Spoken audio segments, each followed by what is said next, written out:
What is up, YouTube? It's Kingfisher745, and welcome to episode 63 of All Hail the King. In this long-awaited episode, we're going to feature the Age of Ultron Twins.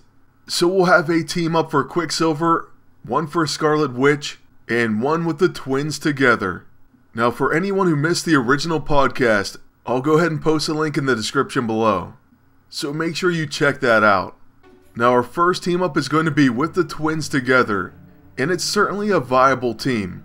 I wouldn't necessarily recommend using two blasters together, but that's what we've done. Now, our Quicksilver is a level 15, so he has a free action on his recharge that gives him primed and ready. Focused attacks. Next attack is guaranteed to crit and ignores defense. So this, as you can imagine, is very beneficial, as if Quicksilver wasn't scary enough. And speaking of level 15s, I've seen many of you comment that you want a video about it. And don't worry, I'm going to post one. So I'm working on that right now. At least in this episode, we will be checking out Quicksilver as a blaster and a scrapper. So you do get to see both of those class benefits for level 15. Another funny thing, by the way, about this fight that you may have noticed, it's the Kingfisher versus a Super Trout. It sounds like something right out of my dreams. But anyways, because of Quicksilver's Age of Ultron passive, Scarlet Witch does manage to interrupt the enemy Quicksilver during his melee attack. Of course, that's a huge advantage to have. There are literally tons of melee attackers. I think the Hulk and Juggernaut are probably a ton themselves. And if you're running an Age of Ultron team, you'll be hard pressed to find a better passive. Now, as you can see, we are using the Carafist, and Quicksilver's level 2 places combo setup on the entire enemy team at once. So it's a pretty decent combo as well. With combo setup, that weapon's going to stun anyone who's not immune. So we are using that Diamond League reward and the brand new EISO for bruisers. Just to quickly run over what it does once again, it's going to give us Praetorian Guard, immune to cornered, and drains health and stamina from attackers when attacked by non-psychic melee attacks. It also makes us immune to neutralized and will gain escutcheon when attacked. This increases attack and defense. Now, one thing you may have wondered about this EISO is, can you also use the T-Bolt glove? And the answer is yes. You'll get twice the absorb energy, and we're going to take a look at that later on in this video. Now, as far as Quicksilver's attacks, just look at all those buffs courtesy of his sister. Like I said earlier, as if he wasn't scary enough. So we'll use a 1 mile punch, then our level 1 to finish off Star-Lord. Early on we thought we were going to lose Quicksilver, but he ended up staying alive and taking out 2 of the enemies on his final turn. That's quite a turnaround. But now, we face the ultimate follow-up team. And for this one we're using Quicksilver in his Scrapper costume, with the Age of Ultron Hawkeye. Now, as a level 15 Scrapper, we gain access to Close the Gap. It's a free action that gives us close quarters combat. The next single target attack grants 1 follow-up attack. Attacks have greatly increased chance to hit, they ignore most avoidance effects, and this reduces damage received by counter and follow-up attacks, which will certainly help us out against this enemy team. Then one really cool thing about Quicksilver in particular is we gave his level 1 wide open, and his level 2 tag team we gave bleeding. You can feel free to mix this up, but what it's going to do is we'll use his level 1 and get an automatic follow-up attack with his level 2. So we pulverize an enemy, then place bleeding on the entire team. It's pretty sick. You could even place the bloody AISO on both his level 1 and his level 2. Or use pressurized or whatever you want, but the end result is pretty awesome. Here, of course, they have the Scrapper costume, so they're going to have Combo Breaker, and that does kind of ruin things. So just to place bleeding on the enemy team, we'll use a tag team next. Bleeding will definitely hurt this team, so you'll want to place stacks on them if you can. Now, apparently their Spider-Man Noir was also a level 15. And by the way, mine is too, so I'll show him off in that level 15 video. It may not be next, but that's because I'm still trying to train a few more heroes as examples. But I am working on it, and it will come soon.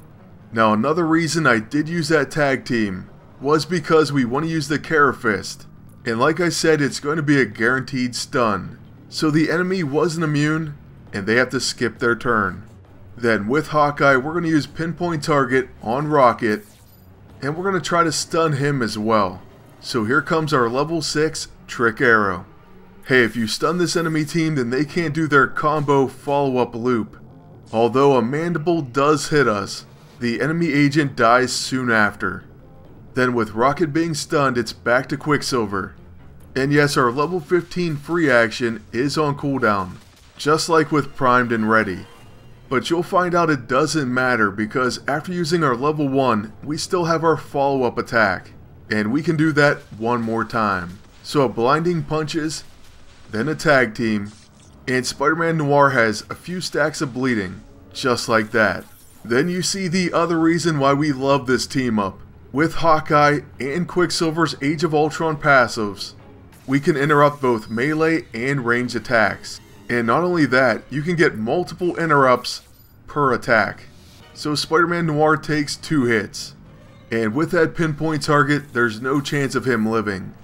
So here's a sure shot, sure to make his body drop. And that's how we win the match.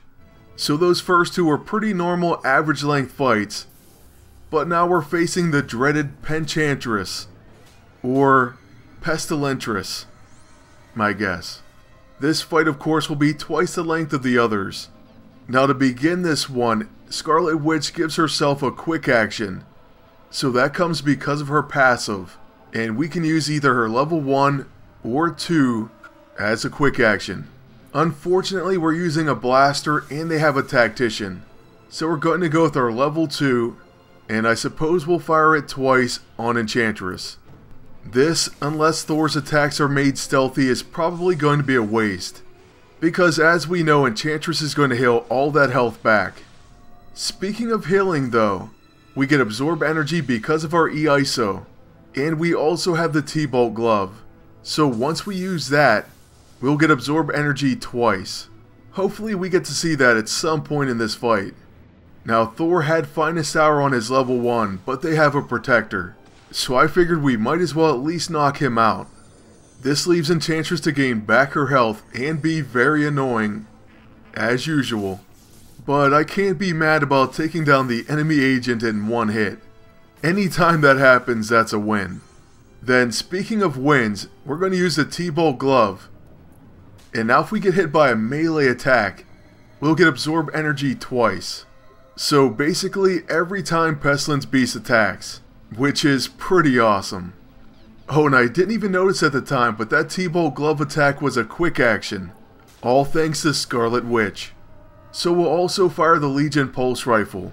Unfortunately, Charmed procs, and that debuff really needs nerfed. There's a chance Scarlet Witch won't even get to act again. That's how insane it is. There have been so many matches where it procs on the same character, and Enchantress just keeps using it, essentially locking them down. I think there should be something maybe like a mental scarring effect, where you're immune at least for the round after it procs. Well, she is extremely annoying right now, but the key is to take down Pestilence Beast, so that we can wipe these debuffs. So a T-Bolt Glove should do it. Unfortunately, we almost take out our own Scarlet Witch. She does, however, have a decent counter that can work, and that's her Chaos Shield. So it can end up replacing some debuffs with their opposite effect. Of course, in our case, it may not work. We're using her Fortuitous E-ISO. But hey, either way, it's worth a shot. Now, after a Jekyll and Hyde, we see 2 Absorb Energy procs, and Pestilence Beast is basically helping our agent heal. We're immune to Cornered and have Hugin's Eye, and we protect against melee attacks. So every time we come up against Pestilence Beast, he's only going to help us out. That's a huge counter that you may want to have, depending of course on the next season's meta. But now, after finally removing all debuffs, we can finally go to work on Enchantress.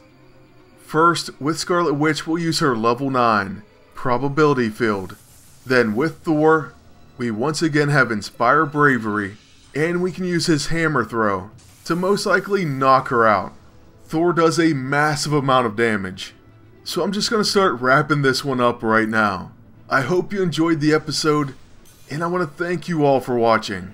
Please leave a like, comment, and subscribe. And until next time, good luck, and take care.